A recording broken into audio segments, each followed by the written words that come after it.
Vox Populi 2020, el programa sobre actualidad regional, y estamos en compañía hoy de Pablo Cifuentes, el precandidato de RAPROMAC por la coordinadora social acá en la región de Magallanes. Pablo, bienvenido acá al Vox Populi 2020, ¿cómo estás? Gracias, Dante, por la invitación, primero que todo, por el espacio. Bien, bueno, ha sido una semana bien intensa, bien agitada, con hartas actividades desde la Coordinadora Social y también desde RAPROMAC.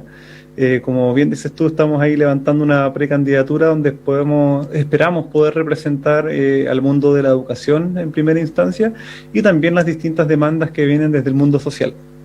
Por supuesto. Pablo, preliminarmente, ¿a quiénes agrupa RAPROMAC y qué fuerzas son las que las diferencian de otras candidaturas que están dentro de la coordinadora social?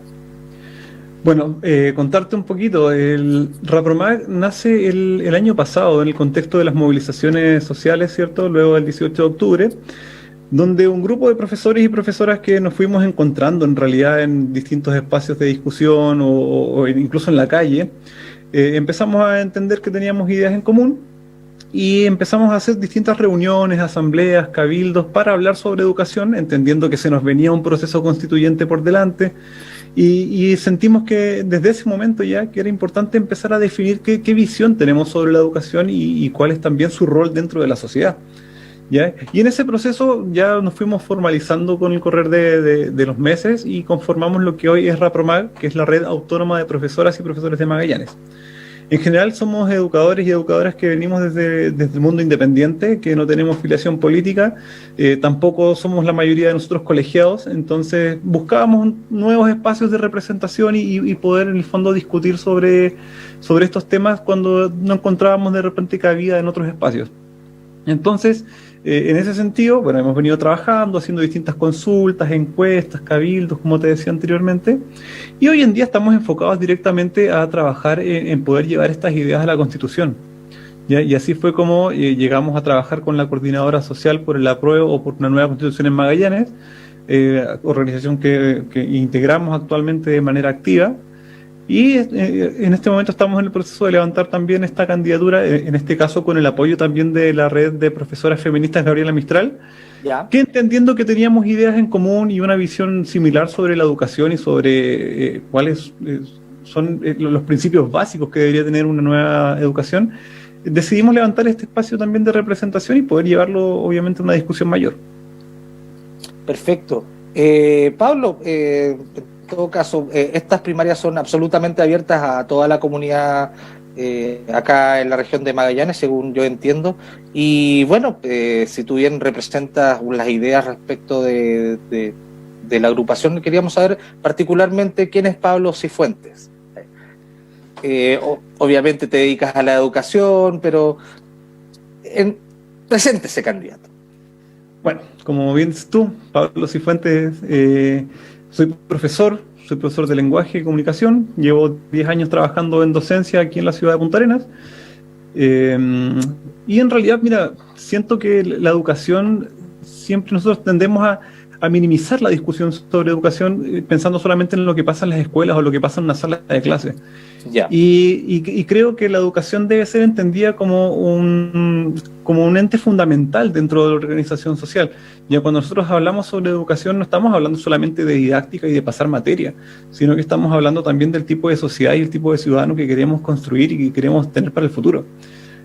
Por lo tanto, en ese sentido, desde mi práctica personal, profesional, cierto, docente, siempre he procurado que el trabajo educativo sea más allá de pasar contenido, sino que en realidad tratar de formar ciudadanos y ciudadanas con conciencia reflexiva, crítica, y que entiendan también cuál es su rol dentro de la sociedad, entregarles herramientas para poder tomar un lugar empoderado, ¿cierto?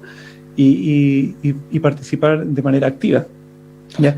Perfecto. En ese sentido también, sí, un puntito pequeño, que también Adelante. he procurado siempre buscar espacios de participación, ya en el fondo que la educación no se quede solamente en las escuelas, sino que haya en otras instancias. Por ejemplo, hemos participado alguna vez, voy a nombrar a la Sociedad Austral de Debate, que es una agrupación en la que hemos participado durante ya varios años, desde el año 2014, justamente para que estudiantes puedan tener una opinión informada, para que puedan sentirse como partes de una sociedad y obviamente que entender que su opinión cuenta.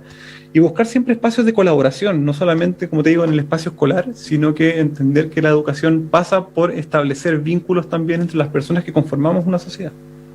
Perfecto. Y dentro de las ideas que acabas de expresarnos, quería saber qué falencias tiene la actual Constitución y de qué manera se podría llevar a cabo esa idea quizás intangible dentro de una Constitución para que luego la Constitución, la Carta Magna que manda las leyes, garantice esas intenciones. Bueno, hay varios puntos en realidad, pero a ver, hablando de partamos por lo prioritario. Sí, lo prioritario para mí es que tiene que haber una educación pública, gratuita y de calidad. Esa es la apuesta de entrada, ¿cierto? Ya. Y cuando hablamos de una educación pública, entendemos que es necesario que el Estado asuma un rol garante con respecto a la educación. Hoy en día en la Constitución solamente se establece que el Estado garantiza el acceso, ¿cierto? Permitiendo que en el fondo todas las personas puedan tener acceso a la educación propiamente tal, pero no se habla con respecto a la calidad, no se habla con respecto a cuál es la responsabilidad que recae sobre el Estado, sobre cuál es el tipo de educación que se está impartiendo, sino que hoy en día la Constitución también permite la libertad de enseñanza. El problema con esta libertad de enseñanza es que se entendía a la larga como una especie de libre mercado, donde cualquier persona tiene la libertad de levantar un proyecto educativo, ¿cierto?, de cualquier tipo, y la Constitución lo permite sin tener una regulación sobre los conceptos mínimos o básicos que debería haber en la educación, ¿ya? Nosotros creemos que la educación entendida con una mirada país tiene que tener ciertos mínimos básicos, que hoy en día no están establecidos ni tampoco garantizados por la Constitución. Cosas como, por ejemplo, que sea una educación inclusiva, que sea no sexista, que sea laica. Cuando hablamos mucho de calidad, pero no definimos qué es la calidad tampoco, ¿cierto? Entonces, ese tipo de cosas que son, a nuestro entender, mínimos básicos, deberían estar consignados hoy en la Constitución. Nuestra Constitución actual tiene 2 artículos que hablan de educación, nada más que eso, ¿cierto? En el capítulo 3 de la Constitución, los artículos 10 y 11 hablan de educación y nada más que eso. Sin ánimo de entrar en polémica. ¿Y esos artículos qué? ¿Pero esos artículos qué fijan? Mira, básicamente dice que, en primer lugar, que la educación es responsabilidad y principalmente de los padres, ¿ya? Entonces ahí obviamente lo que te decía anteriormente, el Estado no asume un rol prioritario y garante con respecto a esto. Y el otro artículo habla justamente de la libertad de enseñanza, ¿ya? Que permite finalmente a los padres elegir cuál es el tipo de educación que quieren para sus hijos. Ahora, obviamente, si tú lo planteas de esa forma, claro, suena bien. Los padres deberían poder elegir dónde estudian sus hijos. Pero la pregunta es, en el fondo, ¿por qué habría que elegir? Si tuviéramos un sistema educativo que garantizara la misma calidad y el mismo acceso para todas las personas, no habría necesidad de elegir, ¿cierto? No habría que entrar tampoco a competir por cupos dentro de una escuela. Nosotros lo vemos todos los años cuando... Es que igual ahí podría darse algún tipo de interpretación. Igual concluyo de que eso está caduco, un poco el siglo pasado. Pero, por supuesto, siempre debe estar la opción de elegir, por ejemplo, si es que está cercano a mi domicilio o si me queda más cómodo cercano al lugar del trabajo. En fin, pero el espíritu quizás está un poco caduco, quizás se viene desde el momento en el cual se separa el Estado de la Iglesia en general respecto a la libertad de enseñanza, pero por supuesto en esos puntos no garantiza lo que tú decías como prioritario, la educación de calidad y pública. Claro, no, bueno, y sí, pues ahí obviamente tú tienes un punto con respecto a que no hay nada de malo con respecto a elegir. El tema es que esa elección no debería ser discriminatoria ni segregadora, en el sentido de que si yo elijo una cosa u otra, finalmente la calidad o la eficacia del servicio, pierdo o gano. La distinción por elegir debiese ser por otros parámetros, no dependiendo de cuánto dinero tengo yo para cancelar, sino más bien por otro tipo de factores. Por ejemplo, en la mayoría de los países desarrollados hoy en día que tienen sistemas educativos exitosos, los muchachos, las muchachas van a la escuela que le queda más cerca de la casa, ¿cierto? Y esa escuela no hay que pensar, oye, que yo no quiero esta, sino que quiero la otra porque la otra es mejor, sino que, oye, me están ofreciendo lo mismo. Y esa es una discusión seria que deberíamos tener como país, porque en el fondo hoy en día parece ser que tu futuro depende de a qué tipo de establecimiento llegas. Y sabemos también que no todo el mundo en este país tiene la posibilidad de elegir, ¿cierto? Hay personas que simplemente no pueden elegir a qué establecimiento van a ir y se quedan con lo que les tocó. Y eso es tremendamente violento y es tremendamente segregador. Por supuesto, y bueno, durante todos estos años, todo este año en particular, con la pandemia, ha hecho que cambien muchos hábitos, seguramente tú como ejerciendo tu labor, y bueno, nosotros también respecto de lo que son actividades telemáticas, la educación telemática ha sido un tremendo desafío, pero ahí también hay un grado de desigualdad inmenso, porque no todos los niños, no todos los jóvenes tienen acceso a internet. Tampoco por cada hogar, por cada integrante del hogar hay un equipo para que, no sé, hay 2 niños en el colegio y puedan tener cada uno las clases simultáneamente y más encima con la misma conexión a internet. En fin, quizás esta situación puede hacernos proyectar hacia adelante cómo puede venir la educación. Y claro, internet en general es un espacio súper democrático, dentro de que todos tengamos el mismo nivel de conexión, pero no debiese de repente apuntar un poco hacia allá la evolución de la educación, no hacerlo 100% online, por supuesto, pero también entregándole herramientas y también tiempo al estudiante de permanecer en casa y tener una educación de calidad estándar, y ahí se supera lo que puede hacer segregación por establecimiento.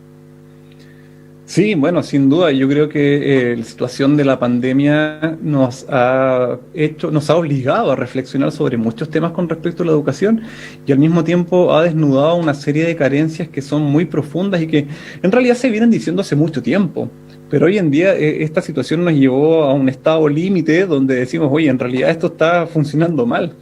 Y sí, concuerdo contigo en que probablemente vamos a tener que repensar la educación del futuro, vamos a tener que buscar la manera de que el acceso sea quizás más universal, de que el modelo de educación también cambie. Nosotros normalmente cuando hablamos de educación nos damos cuenta de que mientras han cambiado las comunicaciones, han cambiado las maneras de la sociedad, ¿cierto? Y ha evolucionado todo en muchos sentidos. Si tú te fijas, una sala de clases sigue siendo la misma que hace 100 años. Y ahí no había una evolución. Y pareciera ser que el sistema educativo se ha enfocado más a mantener un status quo que a tratar de ir evolucionando y avanzando con los nuevos tiempos. Y no tiene que ver solamente con la tecnología, sino que tiene que ver también con las dinámicas de relación que ocurren dentro de la sala de clases, de lo que entendemos por aprendizaje, de lo que entendemos por éxito, de lo que necesita finalmente una sociedad de su sistema educativo, ¿ya? Entonces ahí claramente hay reflexiones profundas que tenemos que sacar conclusiones y tenemos que caminar hacia una forma de educación que sea distinta. Preguntarnos, por ejemplo, si sigue teniendo sentido que tengamos a nuestros estudiantes tantas horas metidas en el colegio, ¿ya? El hecho de que están desde las 8 de la mañana hasta las 5 de la tarde o pasando un montón de materias ahí que son de pizarrón, donde los chiquillos, las chiquillas están aburridos, están cansados, están sentados todo el día. Entonces hay un montón de cuestiones que obviamente tenemos que reformar y tenemos que repensar para entender qué es lo que queremos de la educación. Si queremos que siga siendo una guardería, bueno, mantengámoslo tal como está, pero si queremos que haya frutos reales hay que cambiar el modelo. Pablo, ese desequilibrio se produjo cuando yo estaba en el colegio, hace ya 25 años atrás, cuando se produjo la reforma del presidente Frei de la jornada escolar completa, que reflexionando tiempo después, claro, le abrió una gran oportunidad a las mujeres, porque podían contar de que nosotros los alumnos íbamos a estar en jornada completa en el colegio y la mujer podría ejercer labores en el mundo laboral de manera más tranquila, pero por supuesto ahí desequilibró la otra situación y por supuesto esa reforma no se hizo pensando respecto de la educación, sino más bien era una reforma laboral, y tanto así que yo recuerdo el año 96, 97 nos rellenaban clases, o sea, hagamos 2 horas de lectura silenciosa. ¿Y qué hacía mi compañero al lado? Dormir al lado del banco, el otro hacía, etcétera. Vamos a hacer, no sé, inventaban situaciones, pero había que cumplir el horario de 8 a 16 o 18 horas según el establecimiento. Y claro, ahí valga la reflexión tuya respecto de que la educación debiese tener una relevancia más allá que 2 párrafos dentro de la futura Constitución. Sí, claro, y mire, pienso que ahí tú das en el clavo en un tema que finalmente si vamos a hablar de la educación, no se trata de hablar solamente de educación, insisto, la educación yo creo que tiene un rol fundamental dentro de la estructura social, pero si queremos, por ejemplo, pensar qué pasa con algo tan concreto como la cantidad de horas que pasan los estudiantes en la clase, bueno, tendremos que pensar también qué pasa con los padres, qué pasa con los apoderados, que si están con jornadas de trabajo de 8 a 8, claro, probablemente necesitan que su hijo, su hija o su pupilo esté finalmente un montón de horas en el colegio porque no tienen dónde más dejarlo. Pero ahí tenemos que entonces entrar a discutir qué pasa también con las condiciones laborales, qué pasa con el derecho al tiempo libre, que parece ser que en nuestro país no existe, ¿cierto? Donde las jornadas de trabajo son extenuantes, son eternas, hay turnos que son lamentablemente incómodos y no se respeta ese derecho tan básico y tan simple como es, por ejemplo, el tiempo libre, el tiempo a estar en familia, el derecho al ocio. ¿Ya? Vivimos, como dice por ahí un autor, en la sociedad del cansancio, donde nos levantamos para trabajar y estamos todo el día trabajando y al final del día solo queremos llegar a dormir y repetir y repetir. Entonces eso obviamente nos ha traído consecuencias a nivel social que son tremendas. Tenemos índices de estrés que son altísimos, de depresión, de suicidio.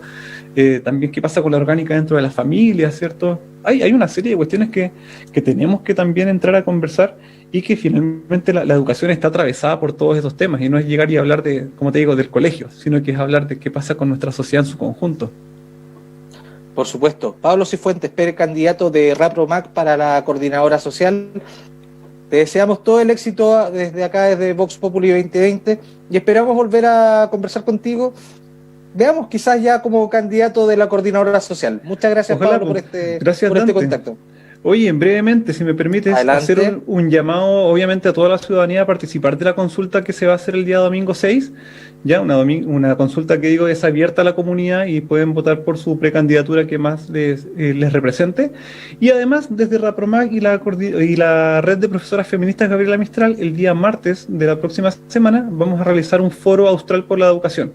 Así que también todas las personas del mundo de la educación que quieran participar pueden ir a nuestras redes sociales, que son RAPROMAC o la Red de Profesoras Gabriela Mistral. Está la información con la fecha y el horario para poder participar y ningún problema, es abierto a todo el mundo. Perfecto, Pablo. Envíame la información vía WhatsApp y nosotros la ofreceremos al público oportunamente. Muchas gracias, Pablo. Muchas gracias, Dante. Nos vemos. Bien, nosotros vamos a un corte y volvemos ya con más de